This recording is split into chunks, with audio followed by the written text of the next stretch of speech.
vous êtes sur RTL. Et avec nous Cyril Bresset, journaliste à l'UFC Que Choisir. Bonjour.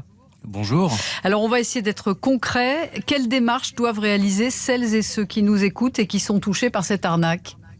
Alors, ce qui est un peu innovant dans la décision de la DGCCRF, c'est qu'ils vont proposer aux victimes d'être indemnisées. Et ça va plutôt dans le bon sens. Donc, les gens ont jusqu'au 31 août prochain pour écrire un courrier avec toutes les pièces justificatives et qu'ils enverront soit à la DDPP de la Drôme, soit à la SFAM.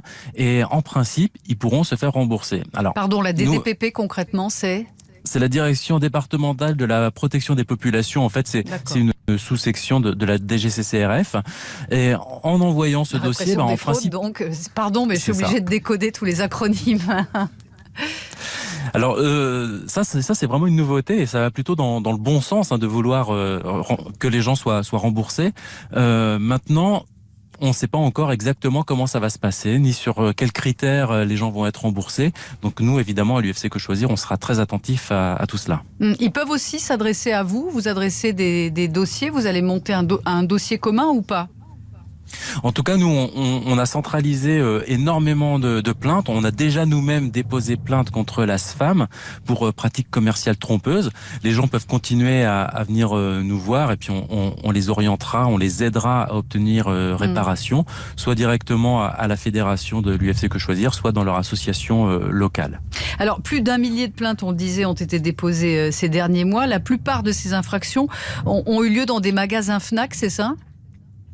Oui, très clairement, pendant une période, en tout cas, à la Fnac, les vendeurs avaient pour consigne de proposer ce remboursement de 30 € dès qu'une personne achetait un téléphone, une tablette et parfois même un objet, juste un casque à 40 €, et sans forcément dire aux personnes qu'elles allaient souscrire un contrat d'assurance.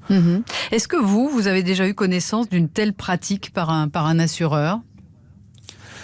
On a déjà vu des pratiques localisées, certains vendeurs qui faisaient du zèle parce qu'ils allaient toucher une commission, donc qui poussaient un petit peu à la vente de services parce que voilà, ils ont aussi une pression de leur hiérarchie, etc. Mais là, très clairement, c'est assez nouveau. Ce qui est nouveau, c'est vraiment cette généralisation de cette pratique. Très clairement, tous les vendeurs avaient pour obligation de proposer cette réduction. Ah oui. Ils avaient une pression pour cela de leur hiérarchie. Tous les jours, ils avaient des points. On leur disait de vendre un maximum de contrats SFAM.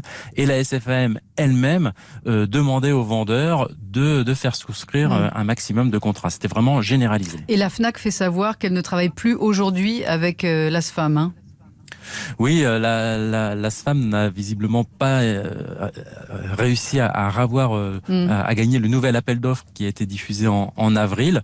On ne sait pas si ça a un lien avec les pratiques, mais très clairement, la Fnac était au courant, bien sûr, de ces pratiques douteuses. Juste en quelques mots, Cyril Bresset, comment nous, consommateurs, on peut être vigilants face à ces souscriptions de contrats d'assurance ? À quoi faut-il se méfier à ce moment-là ? Ouais, dès que vous achetez un produit dans un magasin ou sur Internet, on vous propose souvent un contrat qui est lié.